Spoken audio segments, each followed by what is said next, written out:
Hi, I have two questions for you. Number one, your comments on the book, The China Mirage. Are you familiar with that book? I don't know the book, no. Okay, well, it deals with the Opium Wars. It's a relatively new book. And number two, the role of Delano on the American part of the Opium Wars. Delano actually played a very curious part in the Opium Wars. This is Andrew Delano, who was actually the grandfather of Franklin Delano Roosevelt. He was one of the biggest opium traders in China, in the world, really. And that's actually where the Roosevelt money came from. I mean, it was opium money, and they were terribly embarrassed about it, and and never allowed it to get out into the world. But there we are. Most of the most respectable institutions in the world are actually built on the most unrespectable foundations. Anyway, Andrew Delano played a very curious role because on the one hand, it's speculated by many that the reason that the British took such an aggressive posture in the first Opium War was actually because they were really afraid of American competition in the opium trade, and they were afraid that that Americans would take over a large part of the China trade. And even though there's no actual documentation of this, as far as I know, the Americans were, especially Delano, was not unsympathetic to the Chinese position. He actually helped them acquire their first modern naval warship, which was a ship called it was called the Cambridge. It plays a large part in this book, actually. The Cambridge was, it was owned by a British adventurer, but the Chinese wanted to buy it, but of course the British wouldn't sell it to them. So through Delano, they managed to purchase it, and then they actually used it in the Opium War. But that story, as far as I know, has not been much pursued by anyone. So there you are. Yes. Where do you live now? Do you live in Bengal or in Brooklyn? I divide my time actually between Brooklyn and India, and so most of my time in India I'm in Goa, which is on the west coast. Yes. But I also spend, my family home is in Calcutta, so I'm there quite often. So yes, I'm in Bengal a lot. All right. Yes. I just wanted to know if you were in Brooklyn. Yeah, well, Brooklyn was one of the great centers of opium trading, as you know. You were right.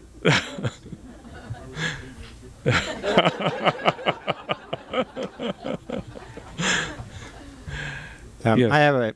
I'm about 9/10 of the way through Flood of Fire, but I'm not going to spoil it for anybody. I have a question about a secondary character in the book, but he does play a crucial role, Lenny Chan, and I was wondering if he was based on a specific opium trader historically during that time, or was he a compendium of important opium traders at that time, or whether he was completely fictional?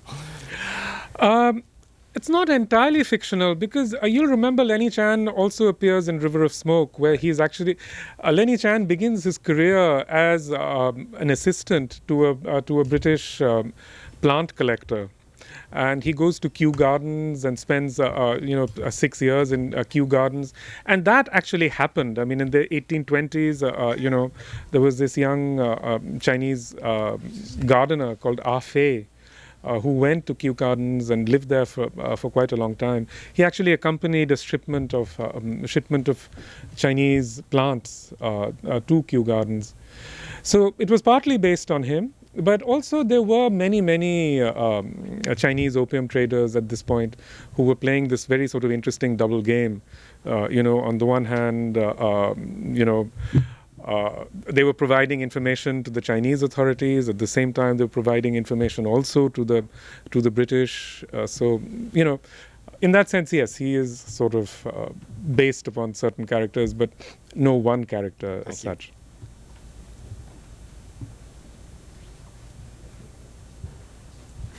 Hi, thank you. This is another character that recurs, but Babu Namkisum and Yes. Kalki. Yes. Kalki? Kalki.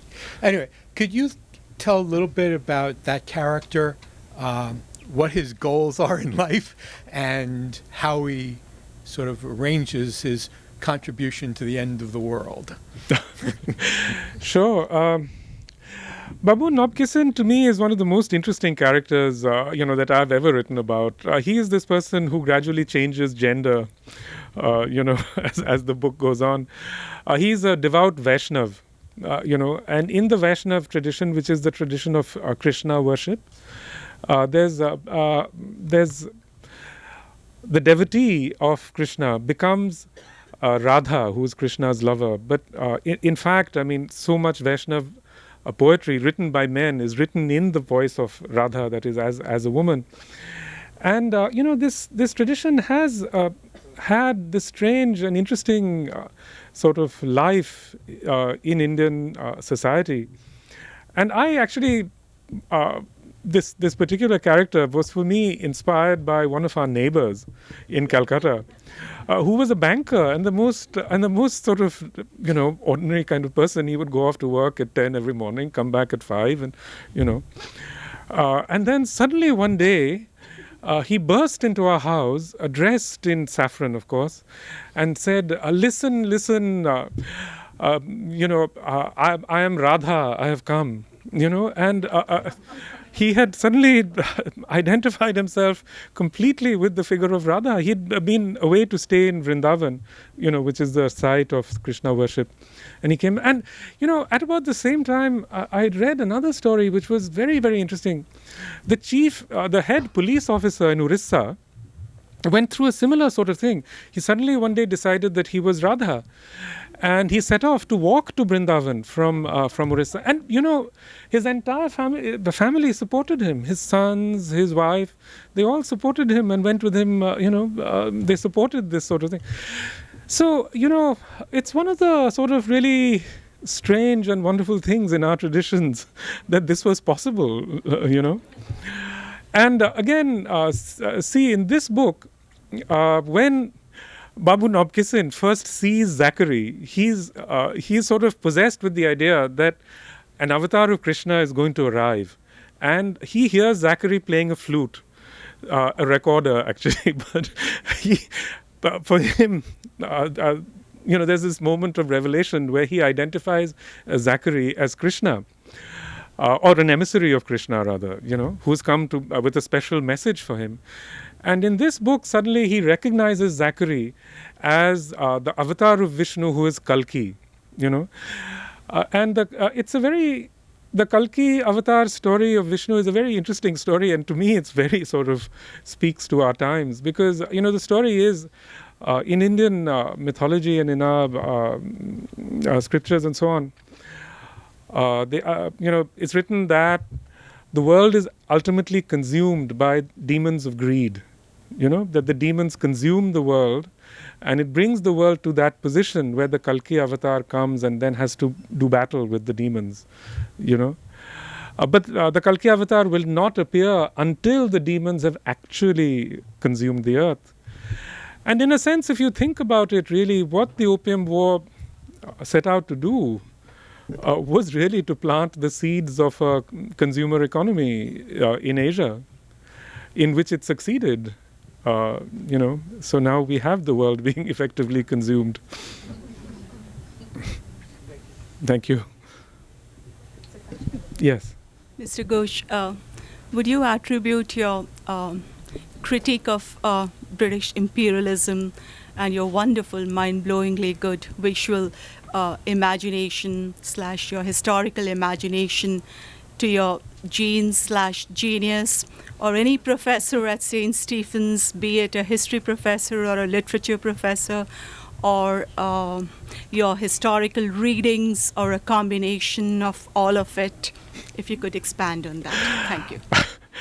I really don't know who to attribute it to. I went to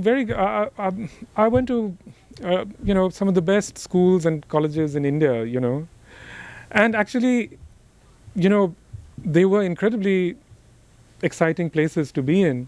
But when I think of why that was the case, it's really hard to account for it, because, when I look at even a second or third rate American university, we had nothing like that. We hardly had a library. We had terrible conditions. Our teachers, half the time, they wouldn't turn up, and when they did, They just, but at the same time, there are two things I think which make, at the same time, what we had, which I don't see on American campuses, really is this incredible engagement with ideas and a sort of excitement and an intellectual excitement, which is, that was what made our learning possible.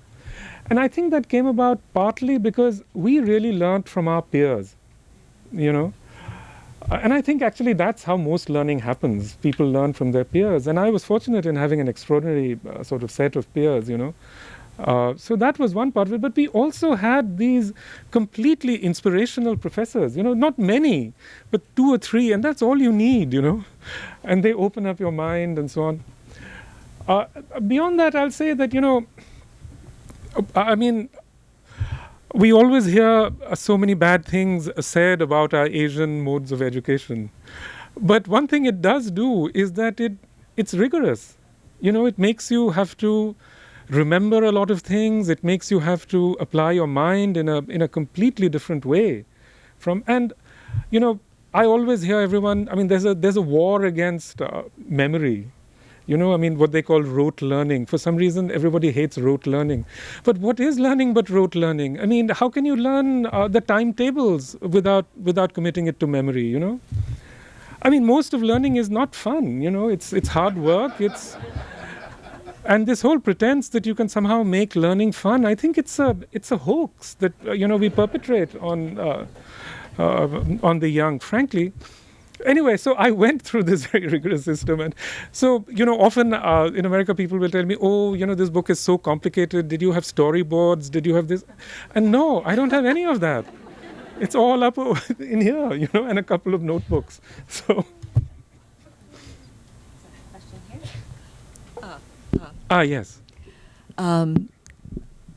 When I was living in Singapore, before it became a glass and steel and chrome sort of edifice, it was not uncommon to find in the Chinese temples an opium god who was usually straw, and he had the black sort of paste of opium around.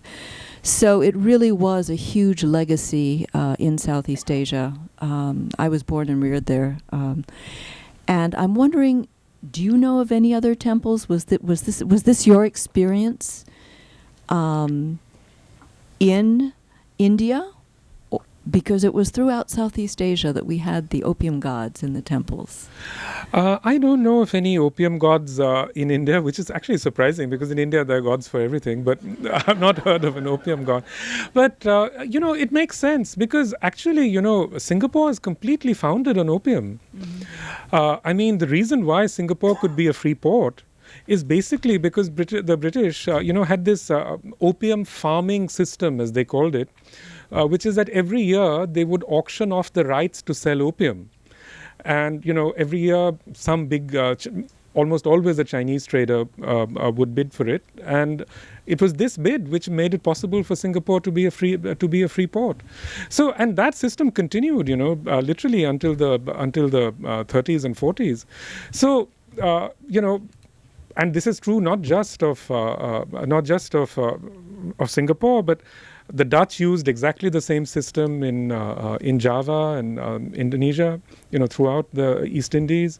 The French used it in Cochin China. All the major imperial powers, essentially, they from the late 18th century onwards, they financed their empires by farming out opium,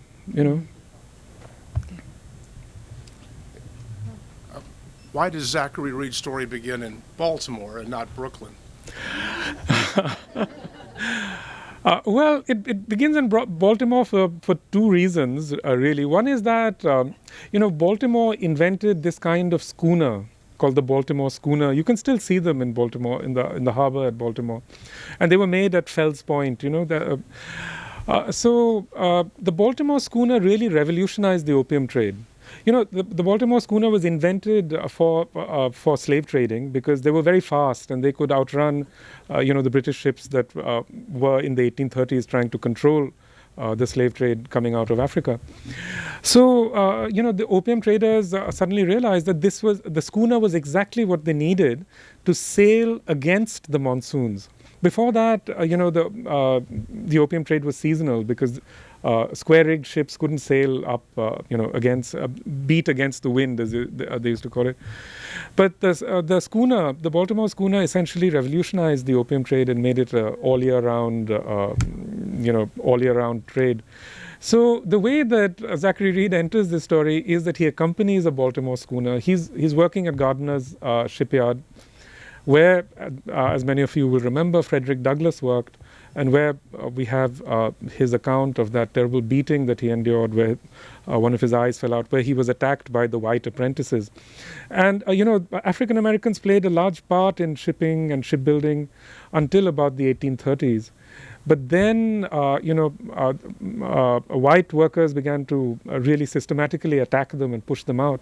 So many of them did actually move, into out of the Atlantic into Asian waters.